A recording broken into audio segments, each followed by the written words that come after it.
নমস্কার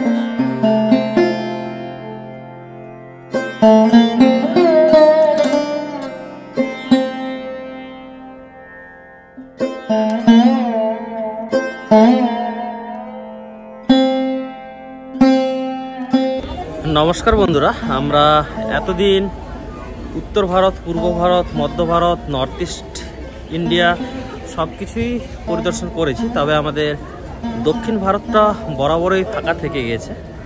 তো এবারের যাত্রায় আমরা যেতে চলেছি দক্ষিণ ভারতের তামিলনাড়ু এবং অন্ধ্রপ্রদেশ। এবং আমাদের আজকের যে গন্তব্যস্থল সেটা রয়েছে তামিলনাড়ুর চেন্নাইয়ে। আমাদের যে ট্রেন রয়েছে সেটা 12510, যেটা গুয়াহাটি থেকে নিয়ে আপনার ব্যাঙ্গালোর অবধি যাচ্ছে। তো আমাদের ডেস্টিনেশন পয়েন্ট হচ্ছে তামিলনাড়ুর চেন্নাই।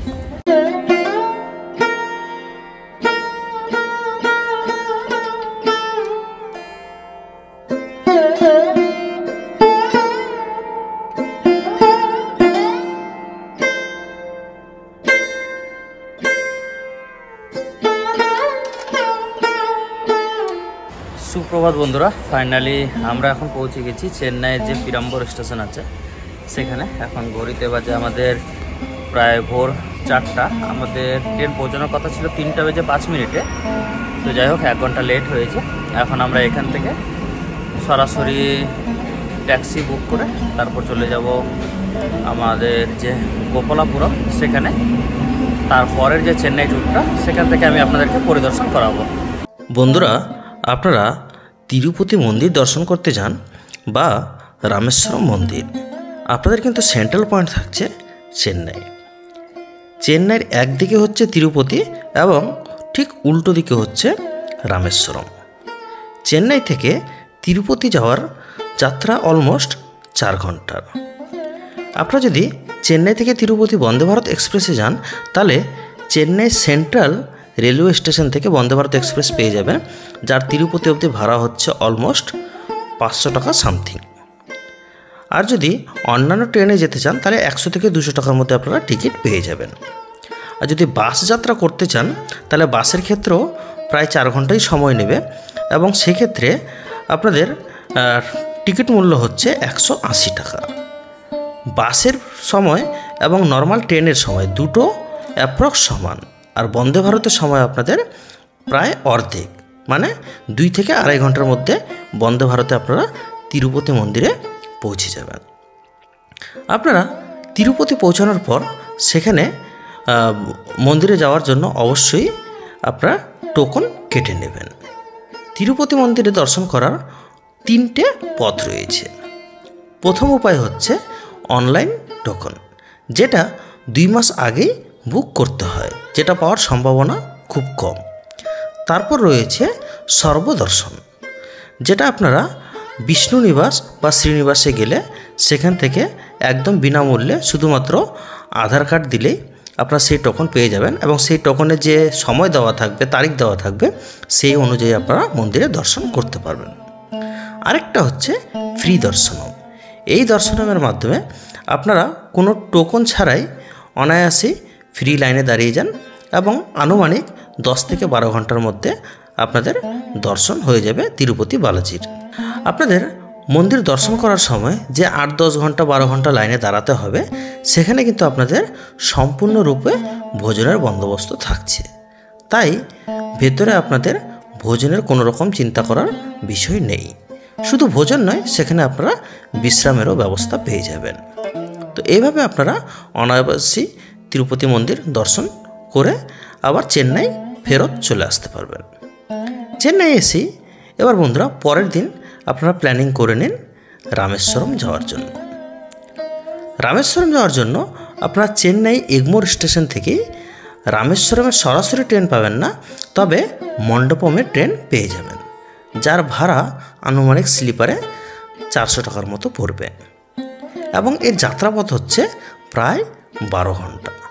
তার জন্য আপনারা সবসময় চেষ্টা করবেন যেন যাত্রাটা রাত্রের থাকে, তাহলে আপনাদের সময়টা অনেকটাই সাশ্রয় হবে। সন্ধ্যাবেলা যদি চেন্নাই এগমোর স্টেশন থেকে ট্রেনে ওঠেন তাহলে ভোরবেলা বা সকালবেলা আপনারা মণ্ডপম স্টেশনে পৌঁছে যাবেন। সেখান থেকে অটো রিজার্ভ করে অনায়াসেই পৌঁছে যাবেন আপনারা রামেশ্বরমে। যে অটোওয়ালা আপনাদেরকে একদম রামেশ্বরম মন্দিরের পাশেই নামিয়ে দেবে। অটোতে রিজার্ভ ভাড়া আপনাদের অলমোস্ট 300 থেকে 400 টাকার মধ্যে নেবে, সেটা আপনারা বার্গেনিং করে নেবেন। রামেশ্বরম পৌঁছানো মাত্রই সর্বপ্রথমে আপনারা সমুদ্র স্নান করবেন। তারপর সেখান থেকে সমুদ্র স্নান সেরে নেওয়ার পর লকারে নিজের ব্যাগপত্র রেখে 22 কুণ্ডে স্নান করবেন। 22 কুণ্ড হচ্ছে মন্দিরের ভেতরেই। সেই 22 কুণ্ডে স্নান করার পর জামা কাপড় সেরে নিয়ে তারপর আপনারা রামেশ্বরম মন্দির বা রামেশ্বরম জ্যোতির্লিঙ্গ ধাম যাই বলুন সেখানে দর্শন করে নিন। আমাদের ভারতবর্ষের 4 ধামের মধ্যে রামেশ্বরম ধাম হচ্ছে একমাত্র যেটি হচ্ছে মহাদেবের, বাকি 3টি ধামই হচ্ছে বিষ্ণুর। রামেশ্বরম শুধু 4 ধামের মধ্যে অন্যতম নয়, মহাদেবের দ্বাদশ জ্যোতির্লিঙ্গের মধ্যেও অন্যতম জ্যোতির্লিঙ্গ, তাই রামেশ্বরমের গুরুত্ব অনেকটাই বেশি। রামেশ্বরম ধাম দর্শন করে নেওয়ার পর আপনারা সাইট সিইংয়ের জন্য অটো রিজার্ভ করে নিতে পারেন। রামেশ্বরমের সাইট সিইং পয়েন্টগুলির মধ্যে যা যা রয়েছে সেগুলি আপনারা 3 থেকে 4 ঘন্টার মধ্যে কভার করে নিতে পারবেন, যার অটো রিজার্ভ আনুমানিক 900 থেকে 1000 টাকা নেবে। সেই হিসেবে আপনারা সারাদিন অটো রিজার্ভ করে রামেশ্বরম সাইট সিইং দর্শন করে নিন। তারপর আবার ঠিক সন্ধ্যার দিকে মণ্ডপম থেকে ট্রেন ধরে চেন্নাই চলে আসুন। আপনাদের দ্বিতীয় দিনে রামেশ্বরম যাত্রা কমপ্লিট। এবার আপনারা আরেক দিনের জন্য রেখে দিন পুডুচেরি। চেন্নাই থেকে পুডুচেরি যাওয়ার জন্য আপনারা অসংখ্য ট্রেন পেয়ে যাবেন চেন্নাই এগমোর স্টেশন থেকেই। চেন্নাই এগমোর থেকে পুডুচেরি যাওয়ার যে সময় সেটা আনুমানিক 4 ঘন্টার মতোই নেবে। আপনারা চাইলে বাস যাত্রাও করতে পারেন, বাস যাত্রাও কিন্তু একই সময় লাগবে। পুডুচেরি শহরের মধ্যে বেশ কয়েকটি দর্শনীয় স্থান রয়েছে, যার মধ্যে মন্দির, সমুদ্র সব কিছুই রয়েছে। সেগুলো আপনারা দর্শন করে আবার দিনে দিনে চেন্নাই ফেরত চলে আসতে পারেন। তো বন্ধুরা, যাই হোক, আমাদের দক্ষিণ ভারত ভ্রমণের এই পর্বে এই 3টি অন্ধ্রপ্রদেশ, তামিলনাড়ু এবং পুডুচেরি এই 3টি রাজ্য এবং কেন্দ্রশাসিত অঞ্চলই ছিল, যেগুলি আমি সংক্ষেপে আপনাদের সাথে শেয়ার করার চেষ্টা করলাম।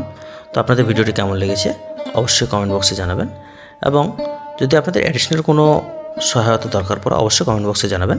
আমি আপনাদের যথাযথ সহযোগিতা করার চেষ্টা করব। ধন্যবাদ।